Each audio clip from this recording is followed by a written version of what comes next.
इन योजनाओं से क्या मिलेगा किसान को? एमएसपी दो। पहला इनका जो अध्यादेश है उसके अंदर क्या होगा, इन्होंने खुली छूट दे दी। किसको दे दी? व्यापारी को, छोटे को, बाहर की कंपनी को या अंदर की कंपनी को।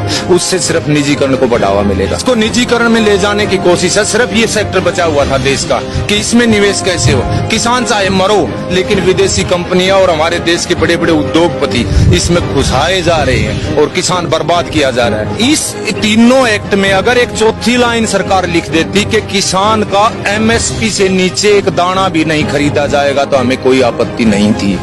लेकिन एमएसपी शब्द को इन्होंने छुआ ही नहीं। तो जैसे सब्सिडीज दे रही है सरकार, हमें सब्सिडी नहीं चाहिए, हमें फसल का रेट चाहिए। हमें कर्ज की बात करिए, कर्ज नहीं चाहिए, फसल का रेट दे दो। हमें कर्ज लेने की जरूरत क्या पड़ेगी? सरकार, हमें अनुदान की जरूरत नहीं है, हमें हमारी फसलों के रेट दे दो। हम खुद इतने समर्थ हैं, देश को हम और भी ज्यादा बढ़ देंगे, समर्थ बना देंगे। पूरा चीन का युद्ध लड़ रहे हैं बॉर्डर पर सारी मीडिया, वहां से थोड़ी फुर्सत मिली। हॉस्पिटल जिसमें अमिताभ बच्चन थे, नानावटी, उधर जा खड़े हुए। उधर से ये विकास दुबे पर आ गए, विकास दुबे से ये वापस फिर इसमें सचिन पायलट के वहां चले गए। किसान की देश के अंदरूनी हालात इतने खराब हो रहे हैं साहब, अब आर पार के बगैर कोई समाधान नहीं है। सरकार ऐसे नहीं चाहती। मैं दावा करता हूं इस प्रदेश के जितने भी विद्वान हैं, पढ़े लिखे या किसान, आप एक बार अंदाजा लगा के देख लो 2014 में चना, सरसों, धान, कपास, मूंग, मोट, गुआर का क्या रेट था और आज क्या है। कम से कम 2 कदम तो चल के दिखलाते, 2 कदम तो, बल्कि लागत किसान की डबल हो गई है और आमदनी वहीं की वहीं खड़ी है। आज बेचारा बिहार का किसान अपने यहाँ कुछ 1750 के आसपास इसका मक्का का एमएसपी रखा हुआ है, वहां पर 600-700 से ऊपर नहीं बिका है साहब, आप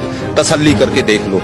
धान वहां पर 1200 से ऊपर नहीं बिका है, आप तसल्ली करके देख लो। वन नेशन वन मार्केट, मैं मेरे तोसाम का 5 किलोमीटर है, मैं मेरे वन नेशन वन मार्केट का मैं करूंगा क्या? मैं आज तक मेरे डिस्ट्रिक्ट भिवानी के एक दाना नहीं लेके गया हूँ किसी चीज का।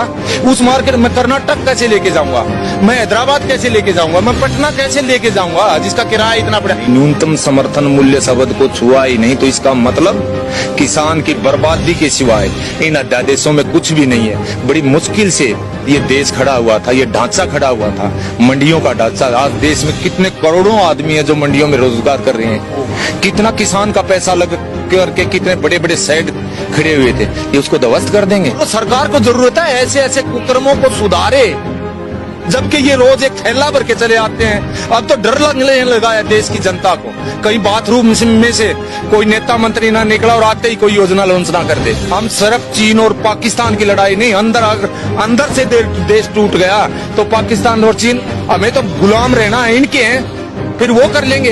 फर्क क्या पड़ेगा? अंदर से मजबूत करो देश को, और किसान के बगैर मजबूत कोई नहीं कर सकता, कोई नहीं कर सकता। हमारा देश कृषि प्रधान देश है और इसको उद्योग प्रधान देश बनाने की कवायद चली हुई है।